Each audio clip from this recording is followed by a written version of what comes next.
Bismillahirrahmanirrahim. Assalamualaikum warahmatullahi wabarakatuh. Puji syukur kepada Allah Subhanahu wa Ta'ala yang masih memberi kita nikmat berupa kesehatan, dan salawat serta salam kita curahkan kepada baginda Nabi besar Muhammad SAW yang telah membawa kita dari alam yang gelap gulita menuju alam yang terang benderang. Perkenalkan, nama saya Nurhalisa dari PAI 52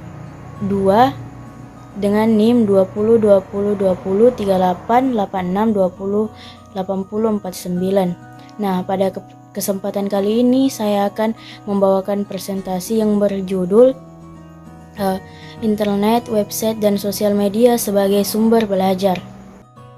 Internet sebagai sumber belajar.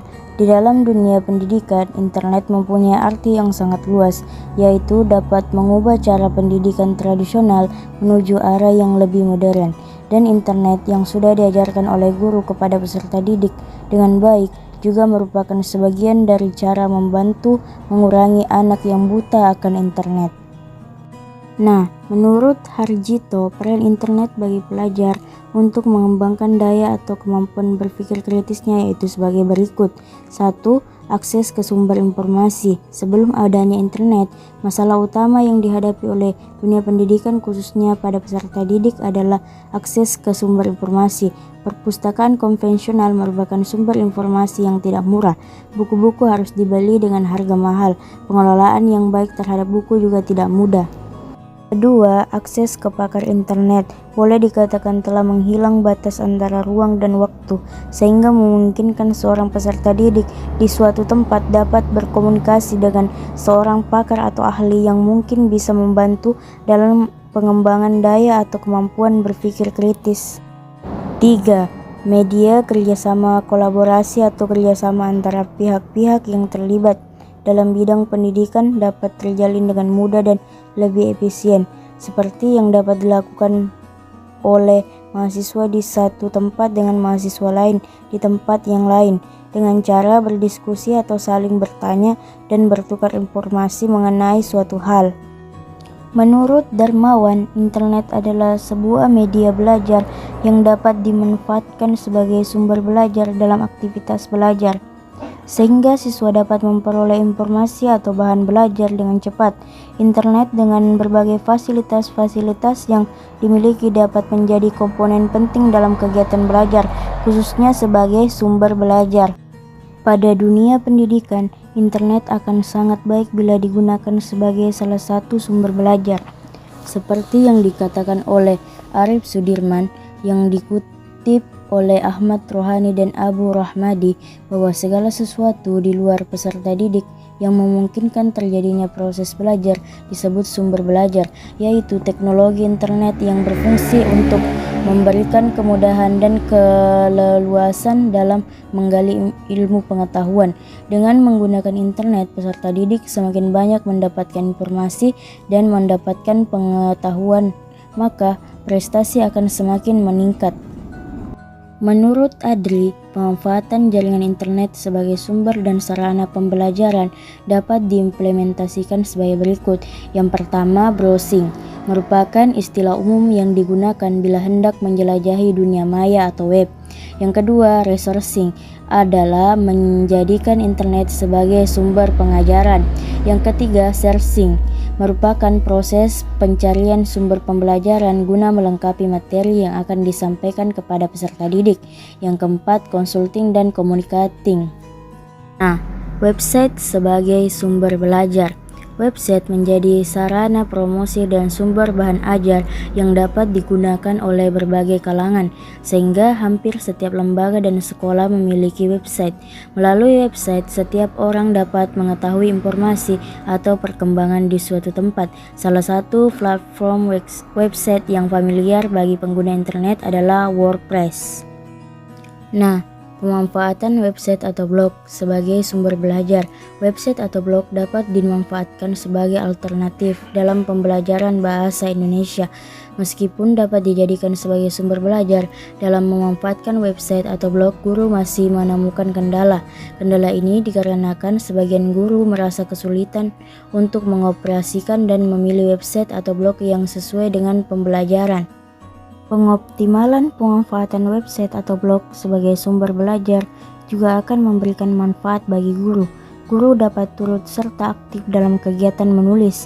Materi yang telah ditulis dan disiapkan guru dapat diunggah ke website atau blog.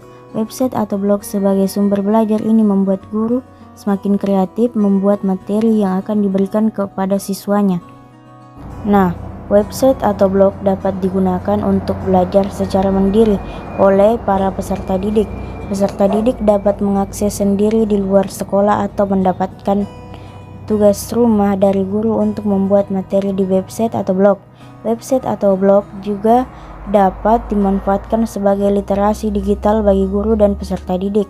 Literasi digital dalam pembelajaran menulis merupakan salah satu strategi pembelajaran yang memiliki dampak yang besar. Hal tersebut dimaksudkan agar guru maupun siswa dapat memanfaatkan teknologi sebagai alat dalam sebuah proses pembelajaran, terlebih di era modern seperti saat ini. Sosial media sebagai sumber belajar. Media sosial adalah sebuah media online yang memungkinkan para penggunanya bisa dengan mudah berpartisipasi, berbagi, dan menciptakan suatu karya. Dewasa ini jenis media sosial yang berkembang di masyarakat cukup banyak jenis-jenisnya. Media sosial yang berkembang saat ini antara lain Facebook, Twitter, Google, Tumblr, YouTube, Blogger, dan lain-lain. Nah, sosial media menciptakan sebuah budaya baru di mana para pengajar dan para peserta didiknya tidak hanya dapat melakukan proses belajar di dalam konteks ruangan secara fisik, namun karena munculnya media sosial memungkinkan proses pendidikan dilakukan dalam ruang lain secara maya. Penggunaan sosial media secara formal dapat diartikan sebagai kombinasi antara belajar secara analog maupun secara online. Nah, contoh media sosial yang sering digunakan yaitu Facebook. Salah satu media sosial yang sangat digandrungi para mahasiswa adalah Facebook. Facebook adalah website jaringan sosial di mana para pengguna dapat tergabung dalam komunitas seperti kota, kerja, sekolah, dan daerah untuk melakukan koneksi dan berinteraksi dengan orang lain. Manfaat Facebook dalam dunia pendidikan yakni yang pertama, bersifat sosial dan mobile, kolaboratif learning, membangun ikatan sosial antara teman sekelas, sekantor, dan sebagainya, dan bersifat mobile. Yang kedua, membuat kelompok atau grup untuk studi, kerja, meningkatkan keterikatan antara siswa-siswa atau siswa pengajar atau pengajar-pengajar. Yang ketiga, ajang belajar menulis untuk menuangkan ide. Yang keempat, menembus ruang dan waktu. Yang kelima, mengembangkan proses pembelajaran yang bervariatif. Nah, media sosial yang sering digunakan yang kedua yaitu YouTube. YouTube merupakan layanan file sharing berbasis web, video, audio yang memungkinkan individu untuk dapat membangun profil publik atau semi-publik dalam sistem yang dibatasi, mengartikulasi daftar pengguna lain dengan siapa mereka akan berbagi sambungan, dan melihat daftar koneksi yang dibuat oleh orang lain dalam sistem tersebut. Nah, mengintegrasikan video YouTube memungkinkan peserta didik lebih kreatif dalam belajar dan tidak terbatas hanya dalam materi pembelajaran. Video YouTube benar-benar memberikan kejelasan kepada peserta didik untuk melihat gambaran visual dari berbagai kondisi dan juga memberikan kesempatan bagi peserta didik untuk benar-benar melihat kondisi yang sebenarnya. Nah, dari materi yang saya sampaikan tadi dapat disimpulkan bahwasanya internet sangatlah dibutuhkan di era saat ini. Internet atau sosial media sangatlah mempengaruhi cara kita belajar dan kita dapat mendapat berbagai sumber dari internet ataupun media sosial. Itulah materi yang sempat saya sampaikan. Lebih dan kurangnya mohon dimaafkan. Wabillahi taufiq wal hidayah. Wassalamualaikum warahmatullahi wabarakatuh.